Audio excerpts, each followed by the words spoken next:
एक बार की बात है, पहाड़ी के नीचे बसे एक छोटे से गांव में एक जवान लड़का रहता था।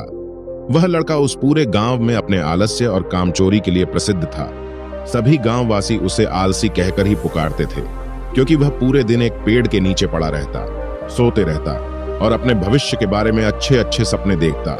उसके दिन ऐसे ही आलस्य से गुजर रहे थे, लेकिन एक दिन उस गांव में एक बौद्ध भिक्षु पधारे, जो कि अगले 3 दिनों तक उसी गांव में ठहरने वाले थे। बौद्ध भिक्षु गांव में भिक्षा मांगते, दिन भर लोगों को उपदेश देते और रात्रि में गांव के बाहर बने बौद्ध मठ में विश्राम करते। बौद्ध भिक्षु जब भी भिक्षाटन के लिए जाते हैं और भिक्षा लेकर वापस लौटते हैं, तो वो हर बार उस जवान लड़के को उसी पेड़ के नीचे लेटा हुआ पाते।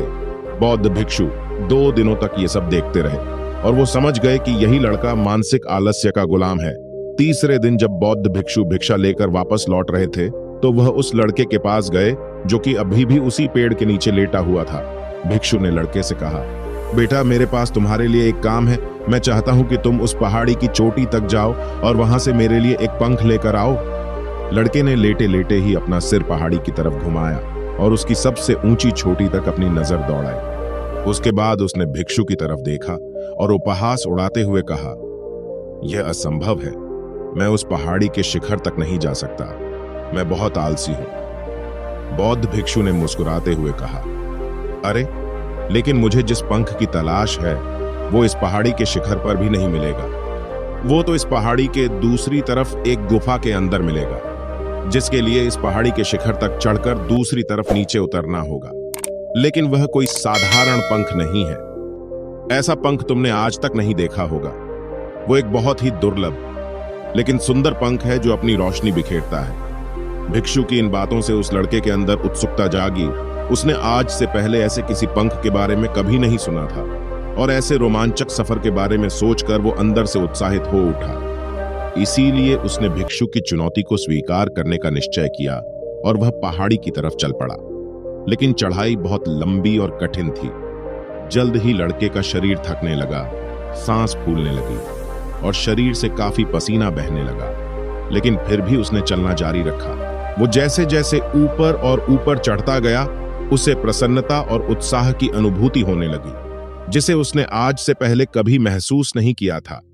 अंततः जब वह कड़ी मेहनत और लंबे प्रयास के बाद पहाड़ी के शिखर पर पहुंचा, तो वह पूरी तरह से थक चुका था, लेकिन वह बहुत खुश था।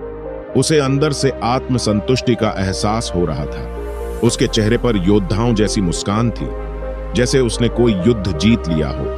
उसने पहाड़ी के शिखर से नीचे देखा तो उसके सामने ही एक बहुत ही मनमोहक दृश्य था। उसने अपने अंदर एक उपलब्धि की भावना महसूस की, जो उसने आज से पहले कभी नहीं की थी। लेकिन चुनौती आगे थी। लड़के को पहाड़ के दूसरी ओर उतरना था और उस गुफा को ढूंढना था जहां पंख के मिलने की बात कही गई थी। नीचे उतरना और भी ज्यादा मुश्किल व खतरनाक था, क्योंकि ढलान ज्यादा खड़ी थी और चढ़ाई के समय लड़का कई बार लड़खड़ाया और गिरा भी था, तो वह डर भी उसके अंदर था। लेकिन भिक्षु को पंख लाकर देने के वादे की वजह से वह लगातार आगे बढ़ता रहा। काफी खोज, मशक्कत और कड़ी मेहनत के बाद जब वह अंत में गुफा तक पहुंचा, तो उसने देखा कि पंख वहीं पड़ा हुआ था, जो गुफा के प्रवेश द्वार से छनकर आ रही रोशनी में चमक रहा था। उसने पंख उठाया, लेकिन उसकी सुंदरता को देखकर अचंभित रह गया। वह काफी देर तक पंख को ही घूरता रहा, लेकिन फिर अचानक उसे याद आया कि अभी तो उसे वापस भी जाना है। उसने खुद की तरफ देखा। वह पूरी तरह से थक चुका था। वह चिंतित हो गया कि वह पहाड़ पर कैसे चढ़ेगा और भिक्षु तक पंख कैसे पहुंचाएगा। एक पल के लिए उसने हार मानने के बारे में सोचा, लेकिन फिर उसे वह उपलब्धि और गर्व की भावना याद आ गई जो उसने पहाड़ी के शिखर पर पहुंचने पर महसूस की थी। उसे एहसास हुआ कि उसके अंदर इस सफर को दोबारा पूरा करने की ताकत और दृढ़ संकल्प है। वह दोबारा पहाड़ी पर चढ़ने लगा। उसकी मांसपेशियों में दर्द हो रहा था, पैर कांप रहे थे, फेफड़े फटे जा रहे थे। वह कई बार लड़खड़ाकर गिर भी पड़ा, लेकिन उसने हार नहीं मानी। वह खुद को आगे बढ़ाने के लिए लगातार प्रेरित करता जा रहा था। अथक प्रयास और घंटों की कड़ी मेहनत के बाद जब वह बौद्ध भिक्षु के पास पहुंचा और उनके हाथों में वह पंख रखा, तो उसकी खुशी का ठिकाना ना रहा। उसे महसूस हुआ कि आज उसने अपने आलस पर काबू पा लिया है और कुछ महत्वपूर्ण करके दिखाया है। उसके चेहरे पर इतनी खुशी और संतुष्टि का भाव देखकर बौद्ध भिक्षु मुस्कुराए और बोले, बहुत बढ़िया मेरे बच्चे, आज तुमने जीवन का एक बहुत ही महत्वपूर्ण सबक सीखा है कि आलस्य कोई ऐसी चीज नहीं है जिसे स्वीकार कर लिया जाए या सहन किया जाए। आलस्य एक चुनौती है जिसे दूर करना होगा। यह एक बाधा है जिसे पार करना होगा और आलस को खत्म करने के लिए तुम्हें अपना पहला कदम उठाना ही पड़ेगा। अपने लक्ष्य की ओर चलना ही पड़ेगा और तब तक चलते रहना पड़ेगा जब तक तुम अपनी मंजिल को हासिल नहीं कर लेते। लड़के ने भिक्षु के शब्दों की गहराई और उसके महत्व को समझते हुए हाँ में अपना सिर हिला दिया। आज उसे एहसास हुआ कि वह हमेशा से ही बड़ी और महान चीजों को करने में सक्षम था, लेकिन उसके आलस्य ने उसे रोक रखा था।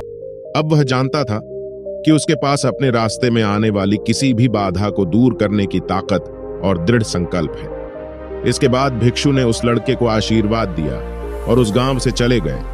इस कहानी से सीखने वाली बात यह है कि जब हम असंभव लगने पर भी अपने लक्ष्य को प्राप्त करने के लिए खुद को आगे बढ़ाते हैं, तब हम अपने भीतर एक ऐसी ताकत और दृढ़ संकल्प की खोज करते हैं जिसके बारे में हम पहले कभी नहीं जानते थे। आलस्य पर काबू पाने के लिए हमें खुद को चुनौती देनी चाहिए और बड़े व महत्वाकांक्षी लक्ष्य बनाने चाहिए।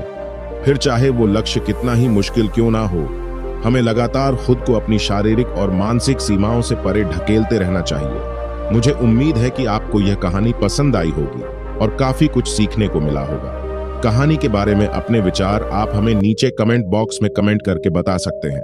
अगर आपको यह वीडियो पसंद आया है तो वीडियो को लाइक करें। आपको ऐसे ही मोटिवेशनल कहानियां देखनी है तो चैनल को सब्सक्राइब करें। मिलते हैं अगली वीडियो में।